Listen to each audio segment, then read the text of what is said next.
Meeting ಏನೋ ಆಯೋಜನೆ ಆಗಿದೆ. ಆದ್ರೆ ಮೀಟಿಂಗ್ ಅಲ್ಲಿ ಎಲ್ಲರೂ ಕೂಡ ಈ ಭಿನ್ನ ಬಣದಲ್ಲಿ ಗುರುತಿಸಿಕೊಂಡವರು ಭಾಗಿಯಾಗ್ತಾರಾ ಅಂತ.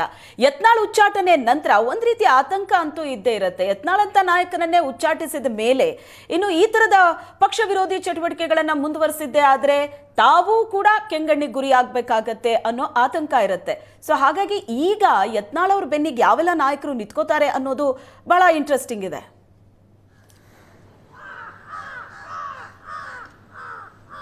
ಹೌದು, ಕೆಂಗಣ್ಣಿ ಕೆಲವರು ಈಗಾಗಲೇ ಗುರಿಯಾಗಿದ್ದಾರೆ. ಆದರೆ ಯಾಕೆ ಅವರ ಮೇಲೆ ಶಿಸ್ತು ಕ್ರಮವನ್ನು ಕೈಗೊಳ್ಳುವ ನೋಟಿಸನ್ನು ಕೊಡುವಂಥ ಪ್ರಯತ್ನ ಮಾಡಲ್ಲ ಅಂತ ಹೇಳಿದಾಗ ಅವ್ರು ಯಾರೂ ಕೂಡ ಸಾರ್ವಜನಿಕವಾಗಿ ಮಾಧ್ಯಮಗಳ ಮುಂದೆ ಬಂದು ನಿಂತು ವಾಚಾಮಗೋಚರವಾಗಿ ಮಾತನಾಡುವಂಥ ಕೆಲಸಕ್ಕೆ ಕೈ ಹಾಕಲಿಲ್ಲ. ಅರವಿಂದ್ ಲಿಂಬಾವಳಿ ಪಾರ್ಟಿಯ ಸಂಘಟನೆಯಿಂದ ಬಂದಂಥ ವ್ಯಕ್ತಿ. ಅವರು ಹಿಂದೆ ಪ್ರಧಾನ ಕಾರ್ಯದರ್ಶಿಗಳ ಕೆಲಸವನ್ನು ಮಾಡಿದ್ದಾರೆ, ಸಂಘಟನಾ ಪ್ರಧಾನ ಕಾರ್ಯದರ್ಶಿಗಳ ಕೆಲಸವನ್ನು ಮಾಡಿದ್ದಾರೆ. ಬಿಜೆಪಿಯ ಸಂಘಟನೆಯ ಇಂಚಿಂಚು ಮಾಹಿತಿ ಉಳ್ಳಂಥ ಲಿಂಬಾವಳಿ ಅವರು ಯತ್ನಾಳ್ ಬಣದಲ್ಲಿ ಕಾಣಿಸಿಕೊಂಡಿದ್ದು ಅಲ್ಲದೆ ಅವರಿಗೆ ತನ್ನ ಅಸಹಕಾರವನ್ನು ತೋರಿಸ್ತಾ ಇದ್ದಾರೆ. ವಿಜೇಂದ್ರ ಅವರ ನಾಯಕತ್ವದ ಬಗ್ಗೆ ಅಸಹಕಾರವನ್ನು ತೋರಿಸ್ತಾ ಇದ್ದಾರೆ. ಆದರೆ ಅವರು ಎಲ್ಲಿಯೂ ಕೂಡ ಮಾಧ್ಯಮಗಳಿಗೆ ಬಂದು ಪಾರ್ಟಿಗೆ ಮುಜುಗರ ಆಗುವ ರೀತಿಯಲ್ಲಿ ಹೇಳಿಕೆಗಳನ್ನು ಕೊಡ್ತಾ ಇಲ್ಲ. ಪ್ರತಾಪ್ ಸಿಂಹ 2 ಬಾರಿ MP, ಪಾರ್ಟಿಯ RSSನ ಹಿನ್ನೆಲೆಯಿಂದ ಬಂದಂಥ ವ್ಯಕ್ತಿ. ಅವರು ಕೂಡ ಯತ್ನಾಳ್ ಬಣದಲ್ಲಿ ಗುರುತಿಸಿಕೊಂಡಿದ್ದಾರೆ. ಆದರೆ ಅವರೆಲ್ಲರೂ ಕೂಡ ಮಾಧ್ಯಮಗಳಿಗೆ ಬಂದು ಪಾರ್ಟಿಗೆ ಮುಜುಗರ ಆಗುವ ರೀತಿಯಲ್ಲಿ ಹೇಳಿಕೆಗಳನ್ನು ಕೊಡ್ತಾ ಇಲ್ಲ. ಇದೇ ರೀತಿ ಇನ್ನು ಉಳಿದ ಕೆಲವು ಶಾಸಕರುಗಳು, ಕೆಲವು ಲೀಡರ್ಗಳು, ಮಾಜಿ ಶಾಸಕರುಗಳೆಲ್ಲರೂ ಅವರು ಪಾರ್ಟಿಯ ಅಂದರೆ ತನ್ನ ವಿಚಾರಗಳ ವಿರುದ್ಧವಾಗಿ ಅಥವಾ ವಿಜೇಂದ್ರ ಅವರ ವಿರುದ್ಧವಾಗಿದ್ದರೂ ಕೂಡ ಸಾರ್ವಜನಿಕವಾಗಿ ಪಾರ್ಟಿಗೆ ತೊಂದರೆ ಮಾಡುವ ನಿಟ್ಟಿನಲ್ಲಿ ಅಥವಾ ಮುಜುಗರ ಮಾಡುವ ನಿಟ್ಟಿನಲ್ಲಿ ಯಾರು ಕೂಡ ಮಾತಾಡ್ತಾ ಇಲ್ಲ.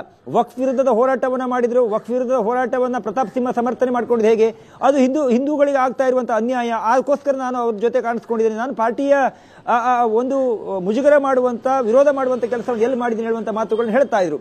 ಇನ್ನು ಜೊತೆಗೆ ಯಾವಾಗ ವಕ್ಫ್ ಹೋರಾಟವನ್ನ ಮಾಡಿದ್ರು ಆ ಸಂದರ್ಭದಲ್ಲಿ ಬಿಜೆಪಿಯ ಅತ್ಯಂತ ಹಿರಿಯ ನಾಯಕರೆಲ್ಲರೂ ಕೂಡ ನಾವು ಅವರಿಗೆ ಒಂದು ತಟಸ್ಥ ಬಣ ಹೇಳುವಂತ ಹೆಸರನ್ನಿಟ್ಟಿದ್ದೇವೆ. ಅದು ಬೊಮ್ಮಾಯಿಯವರು ಇರಬಹುದು, ಅಶೋಕ್ ಇರಬಹುದು, ಸುನಿಲ್ ಕುಮಾರ್ ಇರಬಹುದು, CT ರವಿ ಇರಬಹುದು. ಇವರೆಲ್ಲರೂ ಕೂಡ ಯತ್ನಾಳ್ ವಕ್ಫ್ ವಿರುದ್ಧದ ಹೋರಾಟವನ್ನು ಕೈಗೆತ್ತಿಕೊಂಡಾಗ ಅದು ಒಳ್ಳೆಯದೇ ಅಲ್ವಾ, ಪಾರ್ಟಿಗೋಸ್ಕರ ಮಾಡ್ತಾ ಇದಾರಲ್ಲ, ಮಾಡ್ಲಿ ಬಿಡ್ಲಿ ಹೇಳುವಂತ ಒಂದು ಸಮಜಾಯಿಷಿಯನ್ನು ಕೊಟ್ಟರು. ತಮ್ಮ ಪರೋಕ್ಷವಾದ ಬೆಂಬಲವನ್ನು ಕೂಡ ಯತ್ನಾಳ್ ಅವರಿಗೆ ಕೊಟ್ಟಂತೆ ಕಾಣ್ತಾ ಇತ್ತು.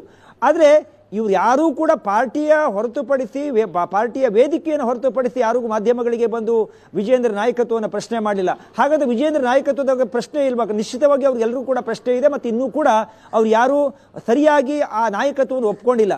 ಆದ್ರೆ ಪಾರ್ಟಿಯ ವೇದಿಕೆಗಳಲ್ಲಿ ಮಾತನಾಡೋದಕ್ಕೂ ಶ್ವೇತಾ, ನೀವು ಪಾರ್ಟಿಯ ವೇದಿಕೆಯನ್ನು ಹೊರತುಪಡಿಸಿ ನೇರ ಒಂದು ವಿಪಕ್ಷಕ್ಕೆ, ಒಂದು ಆಡಳಿತ ಪಕ್ಷಕ್ಕೆ ಆಹಾರ ಆಗುವ ರೀತಿಯಲ್ಲಿ ಮಾತಾಡೋದಕ್ಕೂ ಸಾಕಷ್ಟು ವ್ಯತ್ಯಾಸ ಇದೆ. ಮೊನ್ನೆ ಅಷ್ಟೇ JP ನಡ್ಡಾ ಅವರು ಕರ್ನಾಟಕಕ್ಕೆ ಬಂದ ಸಂದರ್ಭದಲ್ಲಿ ಕರ್ನಾಟಕದ ಒಬ್ಬ ಪ್ರಮುಖ ನಾಯಕ ಹೇಳ್ತಾ ಇದ್ರಂತೆ, ನಾವ್ ಎಷ್ಟೇ ಹೋರಾಟ ಮಾಡಿದ್ರು ಕೂಡ ವಿಪಕ್ಷದವರಿಗೆ ತಾಗ್ತಾ ಇಲ್ಲ. ಯಾಕೆ ಅಂತ ಹೇಳಿದ್ರೆ ನಮ್ಮಲ್ಲೇ ಅನೇಕ ಗೊಂದಲ ಇದೆ. ನಾವು ಅವ್ರ ವಿಚಾರವನ್ನು ಪ್ರಸ್ತಾಪ ಮಾಡಿದಾಗ ನಿಮ್ ಪಾರ್ಟಿ ಸರಿ ಮಾಡ್ಕೊಳ್ರಿ ಅಂತ ಹೇಳ್ತಾರೆ. ಹೀಗಾಗಿ ನಮ್ಮಲ್ಲಿ ಸರಿ ಮಾಡ್ಬೇಕು ಮಾತುಗಳನ್ನ ಹೇಳ್ತಾ ಇದ್ರಂತೆ.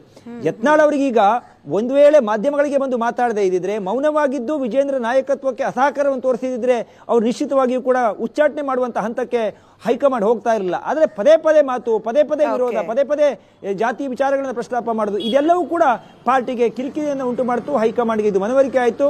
ಹೀಗಾಗಿ ಮುಂದಿನ ಯೋಚನೆಗಳ ಬಗ್ಗೆ, ಕಾರ್ಯಸೂಚಿ ಹೇಗಿರಬೇಕು ಅನ್ನೋದ್ರ ಕುರಿತಾಗಿ ಇವತ್ತು ಸಭೆ ಮಾಡ್ತಾ ಇದ್ದಾರೆ. ಆ ಸಭೆ ಬಹಳ ಇಂಟ್ರೆಸ್ಟಿಂಗ್ ಆಗಿರುತ್ತೆ. ಏನೇನು ಚರ್ಚೆ ಆಯಿತು ಅಂತ ಮುಂದೆ ಅಪ್ಡೇಟ್ ಅನ್ನು ಕೊಡೋಣ ಶ್ವೇತಾ.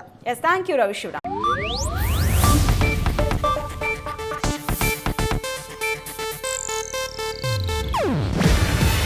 ಇದು ಏಷ್ಯಾನೆಟ್ ನ್ಯೂಸ್ ನೆಟ್ವರ್ಕ್ ಪ್ರಸ್ತುತಿ. ನೀವು ನೋಡ್ತಿದ್ದೀರಾ ಏಷ್ಯಾನೆಟ್ ಸುವರ್ಣ ನ್ಯೂಸ್.